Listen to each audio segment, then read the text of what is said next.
Hello, I'm Houston Davis, President here at UCA, and thank you very much for joining us as we virtually celebrate Veterans Day here at our university. It's very appropriate that I'm standing here on the front lawn of UCA where we have our memorials to alumni who have given the greatest sacrifice to our country in their service to the U.S. We are very glad that you've chosen to join us, though virtually, so that we can all take a moment to be able to reflect upon the veterans, our active duty, the dependents of those individuals that do so much in support of our armed forces, to be able to reflect upon the difference that they make and the commitment they've made to our country. Please, please take the time to be able to reach out to and thank a veteran for all that they've done. We appreciate you joining us, and we also appreciate you helping us to lift up and celebrate the important role that veterans education plays at the University of Central Arkansas. Thank you very much for joining us today. Hello, I'm Conway Mayor Bart Castleberry. As you know, November 11th is Veterans Appreciation Day. Normally, this is an event that we're able to attend, but due to COVID-19 this year, we're going to have to do that remotely. As a city, I would like to thank our veterans and their families for all that you've done for our great nation. And for my wife and I, our children and grandchildren, we too would like to say thank you to our veterans and their families for your tremendous sacrifice for this great nation and the freedoms that we enjoy. I had two friends who were veterans who passed away in 2020. Mr. Bill Ledbetter, who I knew from the time I was in the 8th grade. He used to come in our grocery store at Prince Street Grocery. Always had a great word and a big smile on his face. And Mr. Bill Bounds, who I've known since I was 18 years old, who's just had tremendous influence on me too. So that's two of our veterans that have passed away in 2020, and to their families, thank you for the sacrifice that they made. This time I'd like to read the proclamation.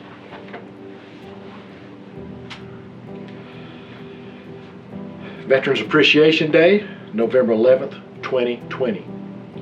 Whereas the United States Declaration of Independence, adopted by Congress on July 4th, 1776, declared that we, the citizens of the United States, possess the unalienable rights of life, liberty, and the pursuit of happiness. And whereas in the face of overwhelming odds, the citizens of the newly formed United States took up arms and created a militia to defend their country, family, friends, and their newfound freedoms. And whereas from the time of the Revolutionary War to the most recent war, brave, patriotic American men and women have donned the uniforms of the Army, Navy, Marine Corps, Air Force, and Coast Guard, and fought valiantly and suffered adversity and death to keep those freedoms in force. And whereas it is fitting and appropriate to also recognize the sacrifices made by the veterans' families, whose husbands, wives, fathers, mothers, sons, and daughters have served their nation with pride, and on countless occasions made the ultimate sacrifice. And whereas due to the sacrifices made by all veterans and their families, the citizens of the city of Conway, Arkansas extend their deepest and most heartfelt appreciation, respect, and gratitude. Now therefore I, Bart Castleberry, Mayor of Conway, Arkansas, do hereby proclaim November 11th, 2020 as Veterans Appreciation Day, and I urge all citizens to join me in honoring those who have and who are serving our country through military service. Again, to our veterans and our families, thank you, and may God bless.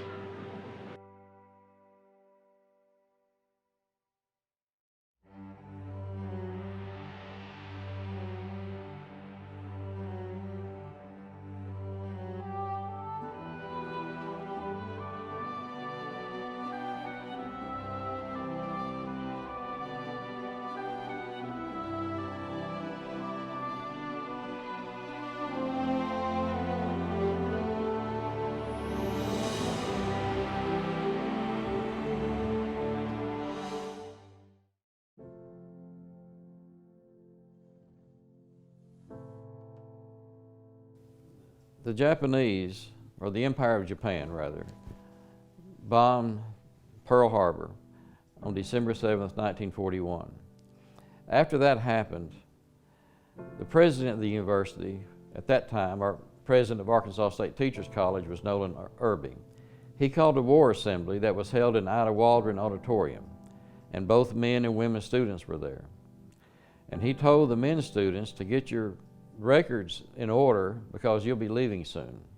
female professors also spoke and said the women will be leaving as well, but they're going to be leaving to teach, because men will be leaving the teaching profession because they will be drafted or voluntarily joining in the armed forces. The president knew that the students were going to be leaving quickly. So he and George Batchelor went to Washington, D.C., to the War Department, and they offered Arkansas State Teachers College to be a military base, a training base. And they took us up on it.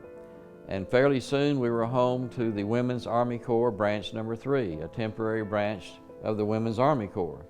Their purpose was to take a man's place who was in a non-combat role. From March of 1943 to the end of February 1944, 1,800 women were trained here at this campus. We also had trainees from the Army Air Forces, and we know that approximately 600 Navy cadets were trained here. So pretty soon you had the Women's Army Corps, the Navy cadets, Army Air Corps cadets, the U.S. Marine Reserve here on campus, and at one time we were the headquarters of the Arkansas National Guard for a short period. So you had all these military people on campus, and Homer Atkins, who was the governor at that time, met with President Irby, and he said, we need to change the name of this place to MacArthur Military College, because Douglas MacArthur was born here in Arkansas. And at that time, he was the Supreme Allied Commander in the Pacific. Well, that didn't happen. President Irby talked him out of it. He said, Governor, he said, after the war's over, we're going to return to a normal footing here. The military personnel will be gone. So why don't we just leave it like it is? And so that's what happened. Once both Germany had surrendered, and then once, of course, Japan had surrendered, then everyone knew the total war was over, and the students would be coming back. There were over 15 million veterans here in the United States, 15 million. And 51% took advantage of the GI Bill.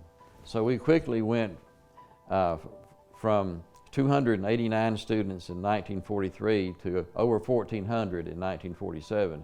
So you have this huge glut of students. The atmosphere was lively. People were smiling again.